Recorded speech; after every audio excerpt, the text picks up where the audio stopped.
ପିଲାମାନେ ଆଜିର ଲେକ୍ଚରରେ ଆମେ ଡିସ୍କସନ କରିବା କିଛି ଇମ୍ପୋର୍ଟାଣ୍ଟ ଅଏଲ ରିଫାଇନାରୀ ବିଷୟରେ ବା କହିପାରିବା ଯାହା କୋଶ୍ଚିନ୍ ତମମାନଙ୍କର ଏକ୍ସାମରେ ବାରମ୍ବାର ବା ଫ୍ରିକ୍ୱେଣ୍ଟଲି ପଚାରୁଛି। ଓକେ, ଡିସ୍କସନ କରିବା ଏବଂ କେଇଟା ପର୍ଟିକୁଲାର କୋଶ୍ଚିନ୍ ଅଛି ବା କହିପାରିବା ପର୍ଟିକୁଲାର ରିଫାଇନାରୀ ଅଛି ଯୋଉଟା ବାର ବାର ସେଥିରେ ପଚାରୁଛି ଏକ୍ସାମରେ ଫ୍ରିକ୍ୱେଣ୍ଟଲି ପଚାରୁଛି, ଯେମିତିକି ତତିପକା ଗୋଟେ ଅଛି, ଯେମିତିକି ଦିଗ୍ବଇ।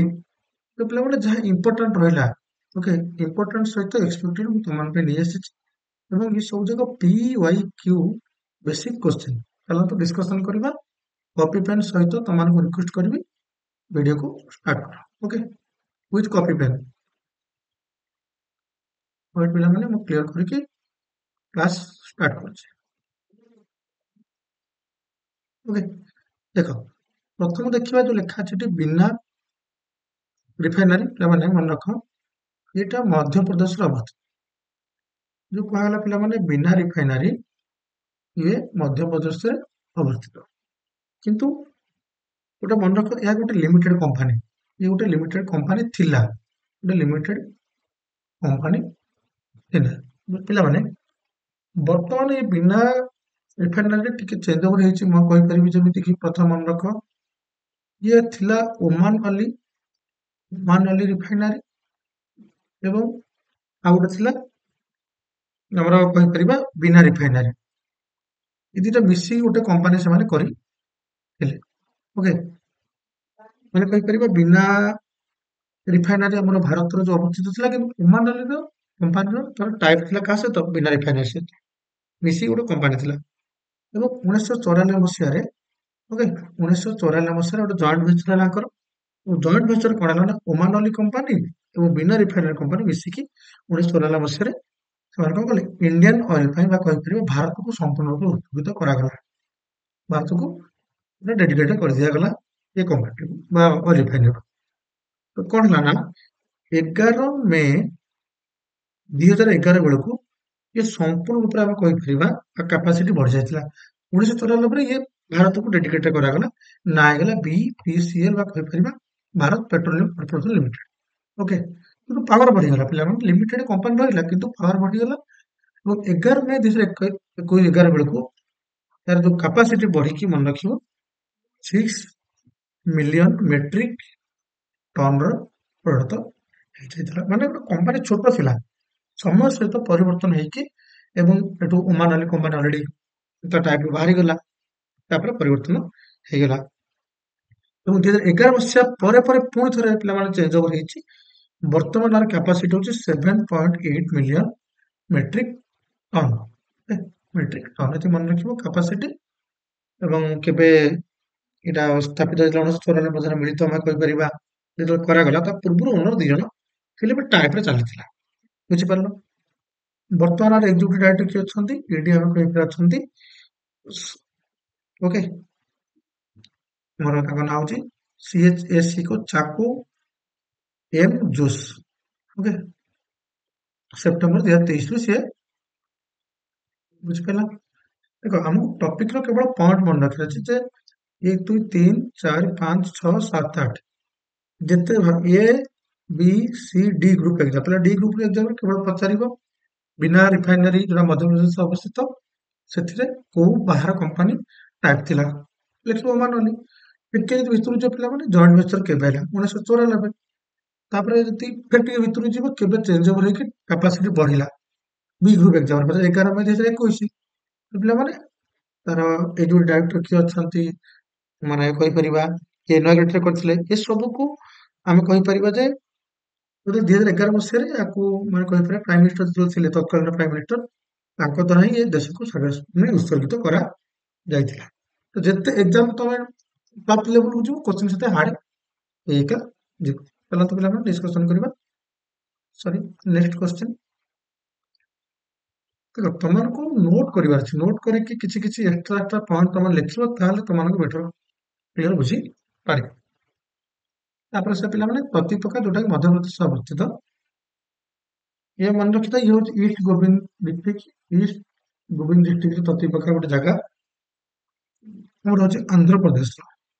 ଓକେ, ଆନ୍ଧ୍ରପ୍ରଦେଶର ଗୋଟେ କମ୍ପାନୀ। ଏବଂ ଏ ଇନଅଗ୍ରେଟ କେବେ ହେଇଥିଲା ମନେ ରଖିବ ପିଲାମାନେ? ସେପ୍ଟେମ୍ବର 3/2001 ଇନାଗୁରେଟ୍ କରାଯାଇଥିଲା। କିଏ କରିଥିଲେ? ସେତେବେଳେ ଥିଲେ ୟୁନିୟନ ମିନିଷ୍ଟର ଥିଲେ ପେଟ୍ରୋଲିୟମ ଆଣ୍ଡ ନ୍ୟାଚୁରାଲ ଗ୍ୟାସର। Okay, natural gas. ମତେ କୁହ 2001 ମସିହାରେ ପେଟ୍ରୋଲିୟମ ମିନିଷ୍ଟର ଏବଂ ନ୍ୟାଚୁରାଲ ଗ୍ୟାସ ମିନିଷ୍ଟର କିଏ ଥିଲେ? ମତେ ଏଇଟା କମେଣ୍ଟ ସେକ୍ସନ ଲେଖିକି ଜଣାଅ। ତାପରେ ପିଲାମାନେ କହିପାରିବେ କାପାସିଟି ପ୍ରଥମ ଥିଲା 0.1 million metric ton per year ବା MMTPY, କିନ୍ତୁ ବର୍ତ୍ତମାନ ମାନେ ବଢି ଯାଇଛି ଏବଂ ତାକୁ ମଧ୍ୟ ଏକ୍ସପାଣ୍ଡ କରିଦିଆଯାଇଛି ଆନ୍ଧ୍ରପ୍ରଦେଶ କମ୍ପାନୀ ପ୍ରତିପକାକୁ। ଏବଂ ଜୁଲାଇ 2005 ମସିହାରେ ନୂଆ ନୂଆ ୟୁନିଟ୍ ଷ୍ଟାର୍ଟ ହେଇଯାଇଛି। ଏପର୍ଯ୍ୟନ୍ତ ବୋଧେ କାର୍ଯ୍ୟକ୍ରମ ହେଇନି, କାହିଁକିନା ସେ ବିଷୟରେ କିଛି ଅପଡେଟ୍ ନାହିଁ କି ଭିଡିଓ ପିଲାମାନେ ତୁମେ ଏବେ ଦେଖୁଛ ହେଇନଥିବ, ଯଦି 2 ବର୍ଷ ପରେ ହେଇଯାଇଥିବ ସେଟା ଅଲଗା କଥା। ବର୍ତ୍ତମାନ ହେଡ୍ ଅଛନ୍ତି ଶଶି ଶଙ୍କର, ମନେ ରଖିବ। ଏତିକି ହେଲା ତମମାନଙ୍କୁ ପଚାରିବ, ଆମେ କହିବା ଇଡି ଅଛନ୍ତି, ସେ ହେଡ୍ ଅଛନ୍ତି, ଆମେ ଏମିତି ବି କହିପାରିବା ଡାଇରେକ୍ଟର ଅଛନ୍ତି। ଓକେ, ପିଲାମାନେ ବୁଝିପାରିଲେ? 2 ନମ୍ବର କ୍ୱେଶ୍ଚିନ୍ ତମମାନଙ୍କୁ ଯେତିକି ପଚାରିବ ମୁଁ ତମକୁ ସେତିକି ହିଁ କରିବି। ଅଧିକା କ୍ୱେଶ୍ଚିନ୍ କେବେ ଭିତରକୁ ପଚାରେ ନାହିଁ। କ୍ଲିୟର ବୁଝିପାରିଲ? ଯିବା ନେକ୍ସଟ କ୍ୱେଶ୍ଚିନ୍, କ୍ୱେଶ୍ଚିନ୍ ନମ୍ବର 20 କହିଲି ମୁଁ। 3 ନମ୍ବର ନୁମାଳିଗଡ଼। ପିଲାମାନେ ନୁମାଳିଗଡ଼ ଯୋଉଟା କି ଆସାମରେ ଅବସ୍ଥିତ, ଧ୍ୟାନପୂର୍ବକ ମନେ ରଖ।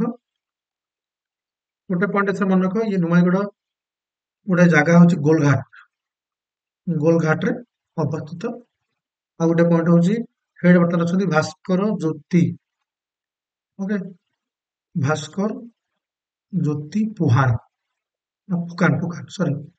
ପୁକାନ ଇଏ ହଉଛନ୍ତି ହେଡ୍ ଅଛନ୍ତି। ଏବଂ ଆମେ କହିପାରିବା ଯେ 1999 ମସିହାରେ ଏଷ୍ଟାବ୍ଲିଶ କରାଯାଇଥିଲା। ସମୟ ଚକ୍ରରେ ସେମିତି ଯୋଉଟା ସେମାନେ ଫ୍ରିଲି ଥିଲେ ବା କହିପାରିବା ଗୋଟେ ଲିମିଟେଡ ରୁ ଆସିକି ବର୍ତ୍ତମାନ ଭାରତ ପେଟ୍ରୋଲିୟମ ଅଣ୍ଡରରେ ଅଛି। ଓକେ, ତାପରେ ପିଲା ଯଦି ଦେଖିବା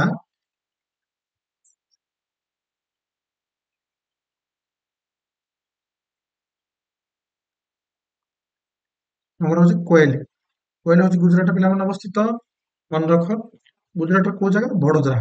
ଓକେ, ବଡୋଦରା ଗୁଜୁରାଟରେ। ଏବଂ ଆମେ କହିପାରିବା ଏହାର ଯୋଉ କାପାସିଟି ଥିଲା per year 13.7 million ton per year ବା MMPD ମିଲିୟନ ପର ଇୟର ଥିଲା ଆମର କହିପାରିବା। ଏବଂ 1965 ମସିହାରେ ଆକୁ ସ୍ଥାପିତ କରାଯାଇଥିଲା, 1965ରେ।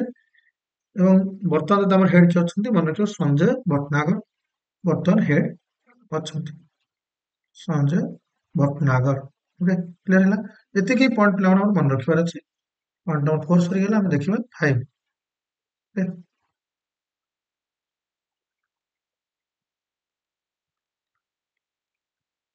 ବୋଙ୍ଗାଇଗାଁव। ପିଲାମାନେ ବୋଙ୍ଗାଇଗାଁव ବି ଆସାମରେ ଅବସ୍ଥିତ। ଯଦି ଆମେ ପ୍ରଥମେ ଦେଖିବା 1999 ମସିହାରେ ଏହାର ସ୍ଥାପିତ। ଓକେ, ହଁ, 1999 ମସିହାରେ ସ୍ଥାପିତ ହୋଇଥିଲା ଏବଂ ଆର କାପାସିଟି 2.7 ଥିଲା MMTPA। Okay, million metric ton per annual. Okay, per annual ଆମେ କହିପାରିବା। ବର୍ତ୍ତମାନ ହେଡ୍ କିଏ ଅଛନ୍ତି? ନୟନା କୁମାରୀ ବରୁଆ। ଓକେ, ନୟନା କୁମାରୀ ବରୁଆ। ପିଲାମାନେ ତାପରେ ଦେଖିବା ବରୁଣେଇ ପିଲାମାନେ କହିପାରିବା ଏ ହଉଛି ବିହାରରେ ଅବସ୍ଥିତ। ଆର ଏଷ୍ଟାବ୍ଲିଶ ଡେଟ୍ ହଉଛି 1964 ଏବଂ 1965ରେ ଆକୁ ଡେଡିକେଟେଡ କରାଯାଇଥିଲା ନେସନ। ଓକେ, ଡେଡିକେଟେଡ କରାଯାଇଥିଲା। ଏବଂ ଆମେ କହିବା ବର୍ତ୍ତମାନ ଅଛନ୍ତି ଶ୍ରୀ ରାଜେନ୍ଦ୍ର କୁମାର ଝା, ହେଡ୍ ଅଛନ୍ତି। ରାଜେନ୍ଦ୍ର କୁମାର ଝା ହଉଛନ୍ତି ବର୍ତ୍ତମାନ ହେଡ୍। ଏବଂ କାପାସିଟି ଯଦି ପିଲାମାନେ କହିବା 6.1 ମିଲିୟନ ମେଟ୍ରିକ ଟନ୍ ପର ଆନମ୍। ଓକେ, ହେଲା ବରୁଣେଇର। जो पिला देखिए नेक्स्ट हूँ 7 ଆମେ ଦେଖିବା ଦିଗ୍ବୋଇ। क्वेश्चन ବାରମ୍ବାର ପଚାରିଛି ଦିଗ୍ବୋଇ ର କେଉଁଠାରେ ଅବସ୍ଥିତ, କେବେ ଅବସ୍ଥିତ ଏବଂ ଦିଗ୍ବୋଇ ବିନା ରିଫାଇନାରୀ ଏବଂ ଆମର ଆଉ ଗୋଟେ ଥିଲା क्वेश्चन ଯୋଉଟା କି ହଳଦିଆ। ହଁ, ମୁଁ क्वेश्चन ଦେଖିଲି କି ବାରମ୍ବାର ପଚାରିଛି ଗୋଟେ ଗୋଟେ ଏକ୍ସାମ ରେ। ପର୍ଟିକୁଲାର OSS ରେ 2-3 ଥର ଆସିଛି, ବୁଝିପାରିଲେ କି? ଚାଲ ଦେଖିବା ଦିଗ୍ବୋଇ ଆସାମର ପିଲାମାନେ ଅବସ୍ଥିତ। ଦିଗ୍ବୋଇ ଆସାମରେ ଅବସ୍ଥିତ ଏବଂ କେବେ ଏଟା ସ୍ଥାପିତ ହୋଇଥିଲା? ମନେ ରଖିବ 1901 ମସିହା ଡିସେମ୍ବର ମାସ। 11 ତାରିଖ 1901 ମସିହା ଡିସେମ୍ବର ମାସ, 11 ଡିସେମ୍ବର 1901 ମସିହା। ତାପରେ ଯଦି ପିଲାମାନେ କହିବା यार कैपेसिटी ଯଦି ପିଲାମାନେ କହିବା 0.65 ମିଲିୟନ ମେଟ୍ରିକ ଟନ ପର ଆନମ୍। ଓକେ, ତାପରେ ବର୍ତ୍ତମାନ ହେଡ୍ ଅଛନ୍ତି ଅଜୟ କାଲିଆ। ଓକେ, ଅଜୟ କାଲିଆ। କ୍ଲିୟର ପିଲାମାନେ ବୁଝିପାରିଲ? ଦେଖ ତମର ପଏଣ୍ଟ ମନେ ରଖା ଅଛି ପିଲାମାନେ, କାହିଁକି ନା କୋଶ୍ଚିନ୍ ତମର ଏ ଟପିକ ଉପରେ ହିଁ ପଚାରୁଛି, କିଛି ଅଧିକା ପଚାରୁନି। ନାଗାପଟ୍ଟନମ ତାମିଲନାଡୁ ଯଦି ଆମେ କହିବା ପିଲାମାନେ ମନେ ରଖ 1969 ମସିହାରେ ସ୍ଥାପିତ କରାଯାଇଥିଲା ଏବଂ कैपेसिटी पिलाମାନେ ହଉଛି 10.5 mm PTA। ये डायरेक्ट आयुष ର अंडर ଅଛି, Indian oil corporation limited under ये ଅଛି ଏବଂ ଆର ବର୍ତ୍ତମାନ ଏଇ ଯୋଉ ଡାଇରେକ୍ଟର କିଏ ଅଛନ୍ତି ସେଟା ଆମର ମନେ ନାହିଁ, ତମମାନେ ମତେ କମେଣ୍ଟ ସେକ୍ସନ ଲେଖିକି ଜଣାଅ। ଓକେ, ଚଳନ୍ତୁ ପିଲାମାନେ ଦେଖିବା ନେକ୍ସଟ ଆମର ପଏଣ୍ଟ ହଉଛି ସମୟ ବହୁତ ନଷ୍ଟ ହେଇଯାଉଛି, ଗୋଟେ ଗୋଟେ ଭିଡିଓ ମୁଁ ଦେଖିଲି 30-50 ମିନିଟ ଏମିତି ହେଇଯାଉଛି। ଓକେ, ମୋର କେବଳ ଓନ୍ଲି କି ପଏଣ୍ଟ, କିଛି ଆଡସର ନାହିଁ। ଓକେ, ଯିବା ନେକ୍ସଟ ଡିସ୍କସନ କରିବା ପିଲାମାନେ ନାଗାପଟ୍ଟନମର ହଳଦିଆ। ପିଲାମାନେ ହଳଦିଆ ହଉଛି ୱେଷ୍ଟ ବେଙ୍ଗଲ। ୱେଷ୍ଟ ବେଙ୍ଗଲରେ ଅବସ୍ଥିତ 1975 ମସିହା। ତାପରେ ଆମେ କହିପାରିବା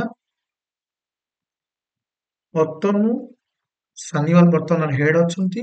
ହଁ, ଅତନୁ ସାନି ବର୍ତ୍ତମାନ ହେଡ୍ ଅଛନ୍ତି ଏବଂ କାପାସିଟି 2.4 କିମ୍ବା 2.5 ପର ଆନମ୍, ମାନେ MMTPA ଆମର ମିଲିୟନ ମେଟ୍ରିକ ଟନ ପର ଆନମ୍। ଓକେ, ତାପରେ ଯଦି ଦେଖିବା ପିଲାମାନେ ମନାଲି ତାମିଲନାଡୁରେ ଅବସ୍ଥିତ। ତାମିଲନାଡୁର ପିଲାମାନେ ଯଦି କହିବା କାପାସିଟି 10.5 MMTPA ଏବଂ ସ୍ଥାପିତ କରାଯାଇଥିଲା 1969ରେ। ବର୍ତ୍ତମାନ ହେଡ୍ ଅଛନ୍ତି mister P Kanan. Okay, clear ମନେ ରଖିବ କେବେ ସ୍ଥାପିତ, ହେଡ୍ କିଏ ସେ, କାପାସିଟି। ପିଲାମାନେ ଏତିକି ଆପ୍ରୋକ୍ସିମେଟଲି କୋଶ୍ଚିନ୍ ବାହାରକୁ ଯଦି ଯିବ ସେତେବେଳେ ୟୁପିଏସସି ଲେଭେଲର ପୁରା ପ୍ରିଲିମ୍ ଏକ୍ସାମ କୋଶ୍ଚିନ୍ ହେଇଗଲା, ମେନ୍ ଏକ୍ସାମ ହେଇଗଲା। ଓକେ, ତମର ଯଦି କୋଶ୍ଚିନ୍ ପଚାରିବ ବର୍ତ୍ତମାନ ହେଡ୍ କିଏ ଅଛନ୍ତି କରେଣ୍ଟ କୋଶ୍ଚିନ୍ ହବ ଏବଂ କେବେ କେତେ କାପାସିଟି ତାର ନର୍ମାଲ କୋଶ୍ଚିନ୍ ହବ। ବର୍ତ୍ତମାନ ଯଦି ଆମେ କହିପାରିବା କେବେ ସ୍ଥାପିତ, ସେ ଏମିତି ଜେନେରାଲ ଗୋଟେ କୋଶ୍ଚିନ୍ ହେଇଯିବ। ତାପରେ ଆସିଛି ପିଲାମାନେ ପାରାଦୀପ। ପାରାଦୀପ ପିଲାମାନେ ମନେ ରଖିବ 15 ମିଲିୟନ ମେଟ୍ରିକ ଟନ ପର ଆନମ୍। ବଡ, ବହୁତ ବଡ ପିଲାମାନେ କହିପାରିବା। ଏବଂ କୌଶିକ ବାସୁ ବର୍ତ୍ତମାନ ହେଡ୍ ଅଛନ୍ତି। ଆମ ଡିଷ୍ଟ୍ରିକ୍ଟ କଥା ଇଏ କୌଶିକ ବାସୁ, ସରି କୌଶିକ ବାସୁ ହେଡ୍ ଅଛନ୍ତି ଏବଂ ଏଇ 2016 ମସିହାରେ ଡେଡିକେଟେଡ ହେଇଥିଲା କୋଉଠିକି, ନେସନକୁ। ଓକେ, ସେଠି ମାନେ କିଛି ନୂଆ ଚେଞ୍ଜ ଓଭର ହେଇଥିଲା। ଆଉ ପାରାଦୀପ ପିଲାମାନେ ରିଫାଇନାରୀ, ପାରାଦୀପରେ ଯୋଉ ରିଫାଇନାରୀ ଅବସ୍ଥିତ ଅଛି ତା କେବେ ସିଚୁଏଟେଡ ସେଟା ମତେ କମେଣ୍ଟରେ ଲେଖି ଜଣେଇବ। ଯିଏ ବି ଜଗତସିଂହ ପିଲା ଅଛନ୍ତି ଜଣେ ଲେଖିକି ମତେ ଜଣେଇବ କମେଣ୍ଟ ସେକ୍ସନରେ। ଓକେ, ପିଲାମାନେ କିଛି ଇମ୍ପୋର୍ଟାନ୍ସ ଥିଲା ଆମର ଅଏଲ ରିଫାଇନାରୀ କୋଉଠି ଅବସ୍ଥିତ, କାପାସିଟି, ହେଡ୍ କିଏ ଅଛନ୍ତି ଏବଂ ଆମେ କହିପାରିବା କେବେ ସ୍ଥାପିତ, ଏସବୁ ଅଲରେଡି ଡିସ୍କସନ କରିଦେଲେ। ଅତି କମରେ ତମର ଏଠି 60ଟା ପାଖରେ କ୍ୱେଶ୍ଚିନ୍ ଆନ୍ସର କ୍ଲିୟର ହେଇଥିବ। ଆଜିର ପିଲାମାନେ କ୍ଲାସ ଏଥିରେ ଏଣ୍ଡ କରିବା। ବହୁତ ବହୁତ ଧନ୍ୟବାଦ। ଜୟ ହିନ୍ଦ, ଜୟ ଭାରତ।